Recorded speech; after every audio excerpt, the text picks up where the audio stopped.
Hello, my name is Amy and welcome to my third attempt at making a video. Today I wanted to show you how I plan my colouring pages. I know some people use colour cubes for colour palette inspiration, or perhaps they base it off images that they've seen. I sort of do that, but I also go ahead and do a rough draft in Microsoft Paint before committing anything to paper. The reason I do this is because Paint has an undo button, so I can't really make any mistakes. And secondly, it just helps me visualise what I'm actually going to do. So you can see here, I've started with the background and applying a base layer to everything. I did go on Google to look for inspiration pictures, which is what my bottom layer is. I was toying between doing a sunset type image or a nighttime image, and I decided on the nighttime picture, which is why I've gone for a very dark blue for the sky, a very dark green for the plant life, and again very dark and cool brown for the trees. This will hopefully mean that when I do my mushrooms and all the lighting, that they'll be very glowy in comparison. But yes, background first. I found a picture of nighttime clouds that I will try and emulate. You can see here, I'm just picking some lighter colours and going over the line work. I did notice that this picture doesn't have a moon or stars in the sky, so it will probably be quite dark. However, there must be a light source somewhere, otherwise the clouds wouldn't pop out at all. You wouldn't be able to see them. So I'm just going to pretend that my light source is either off screen or hiding behind the tree, and do the rest of the sky in like a darker gradient. I will probably also maybe add some stars or something just to make the background look a bit prettier, but those would probably be added in last. And I'm not entirely sure how I'll do them on the real image. I've seen some people do like a flicky thing with a paintbrush, so I might give that a go. But in the meantime, moving on to the grass, I did see in a coloured in version of this picture that someone else did that the tall plants that aren't wrapped around the tree but aren't the grass, they did them as like flowers, which I thought looked quite nice, but I think I will probably keep mine just as leaves in order to ensure that the mushrooms and lanterns and everything are the main focus of the picture. I don't want anything to detract from that. Just watching myself colour this in now, this took absolutely forever. I think I sped this part up like 16 times and it's still just, yeah, it just took ages to do. I'm normally a lot rougher with my drafts. I don't know why I was quite so meticulous there. But anyway, moving on to the trees, you can see here I'm trying to work out which bits are going to be darker and which bits are going to be lighter. And this was very tricky for me because light theory it's just the bane of my existence. I hate it. Like, I understand the theory, I can apply it fairly accurately to 2D images or regular shapes, but trees have loads of crevices and contours, and it's complicated and confusing. And now I've moved on to the mushrooms, which I did the colour picker tool on one of the inspiration images to pick up the orange, which I quite like, as I think it will make a nice contrast to the cold dark tones of everything else. It was here I also decided that my fireflies would have the same colour glow as the mushrooms in order to make everything cohesive. Of course, doing glows means that you start with a darker colour and then you go lighter, and then the lightest version of the glowiest bit is going to basically just be white, which you can't really see when you're colouring on the page. You can only see it once you've reapplied all of the other layers, but I'm used to that now, so it doesn't affect me too much.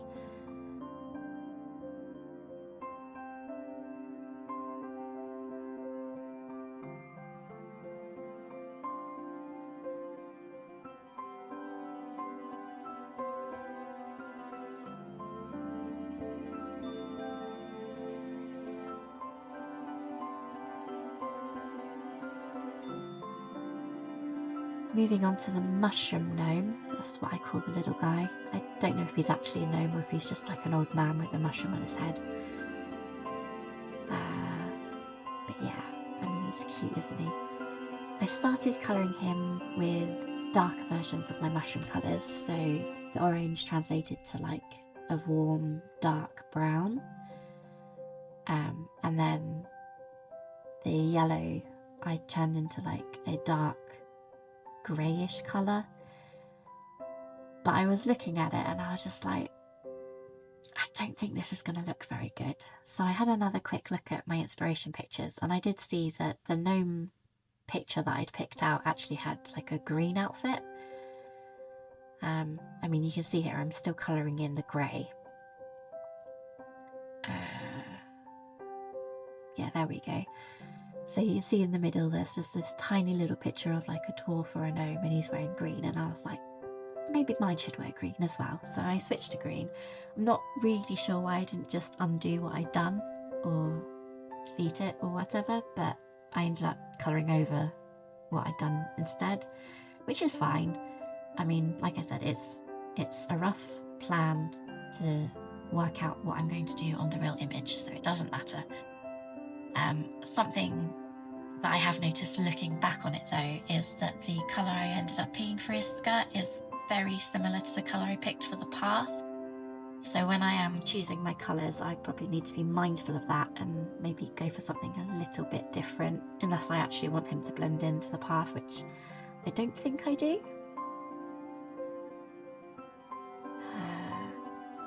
So now that I've got like all my glowy lights and all the basic colours in place, I'm going back over everything to try and work out which areas will be brighter to reflect the light that's shining on it.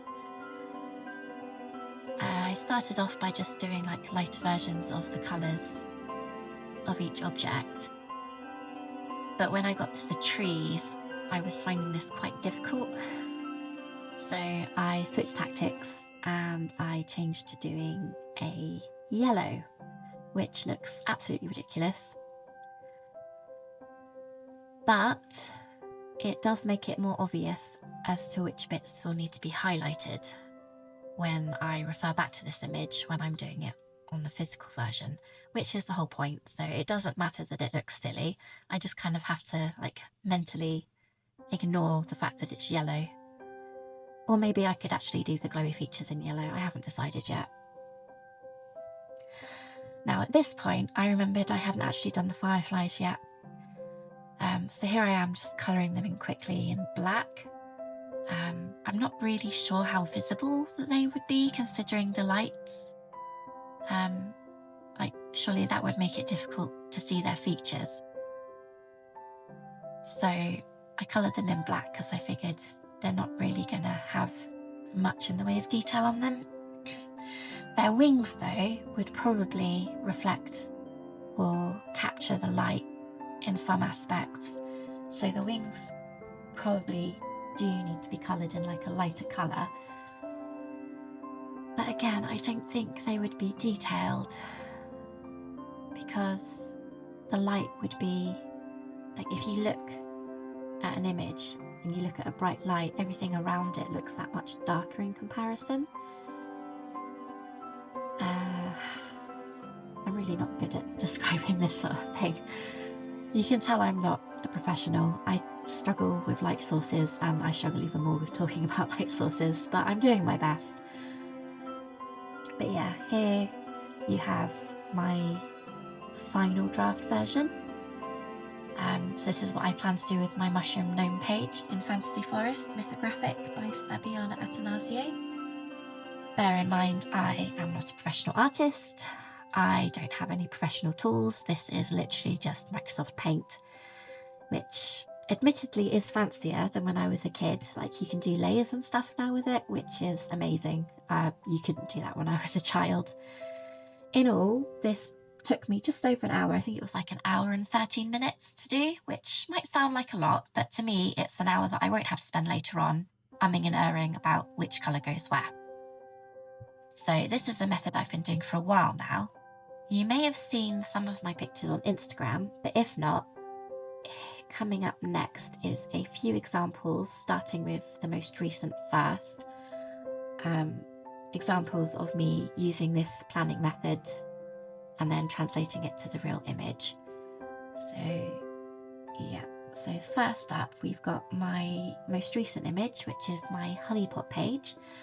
I initially intended to do the pot the same colour as the Winnie the Pooh Honeypot, but I changed my mind whilst I was doing the colouring and I attempted to do it in glass instead, which, yeah, I'm not sure why, but I had a crack at it and it was a learning experience.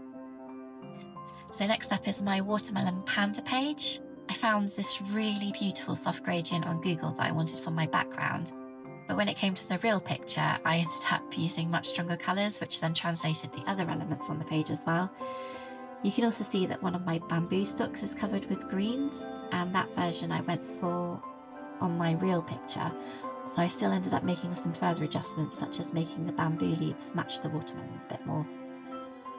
Moving on to my Jackalope teapot page, this one is a bit different in that I had already started colouring it before going back and planning the rest, as you can see from the teapots and flowers. I was really struggling to choose a background colour on this one, and I initially did a number of mock-ups with a selection of solid colours like green, purple, yellow, etc. And I think I made a thread on Reddit asking other people what colour looked best. It didn't get much of a response, but that's okay. Eventually I found a gradient image again on Google and decided to try and recreate that with watercolour. I think the background is probably the best part of my finished piece, so in this instance my Microsoft Paint planning was super handy. Going further back now, this is a page I did in February. I'm not actually super thrilled with how this one turned out, as I had originally gone for a much brighter and more vivid colour palette, and the final piece just looks dull in comparison. A harsh lesson in colour matching, I guess. I also wish I had actually done the lines in the background instead of going for a smooth colour gradient.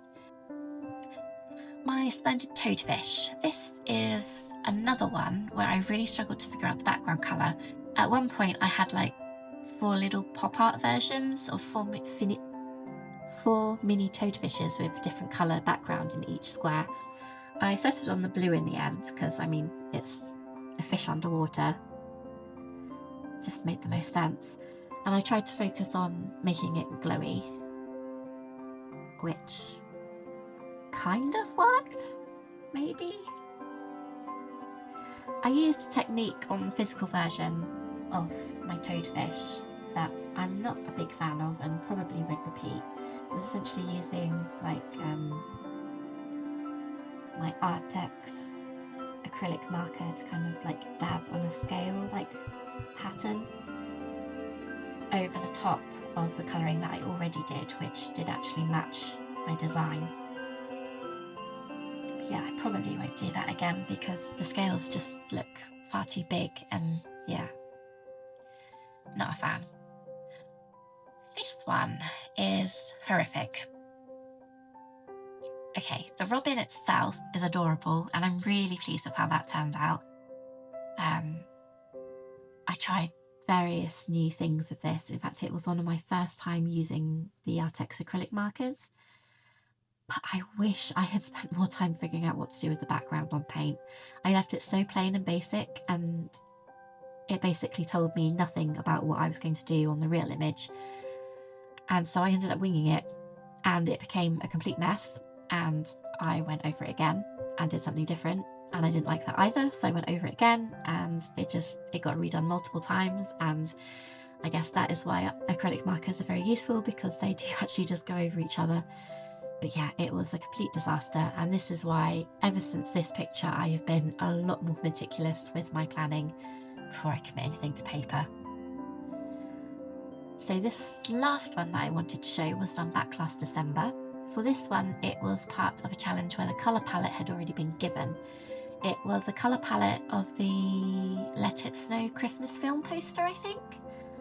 My paint was pretty roughly done, but it was still very detailed because of how detailed Millie Marotta's line work was on this. Like, it's a lot more detailed than her newer pages, which are comparatively much simpler.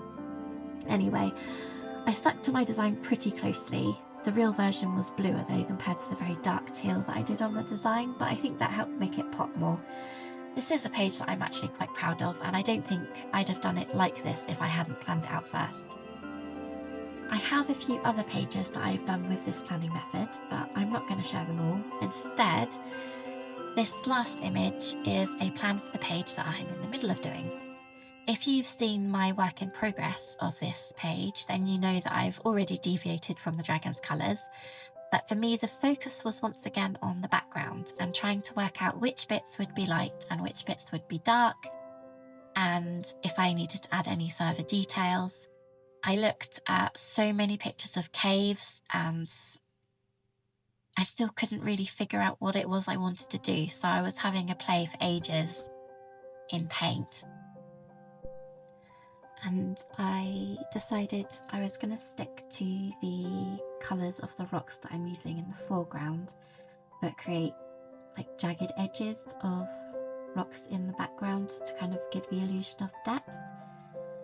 I'm not sure how well it's going to turn out, but as I said, the image is still in progress, so I guess we will find out when it is done, and I will do another side-by-side comparison at that time.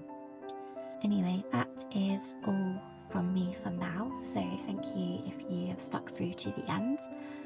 I will put a list of books in the description for the pages that I've just shown in case you're interested in any of them.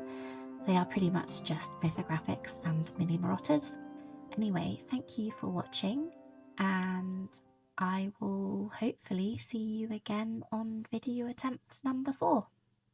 Bye!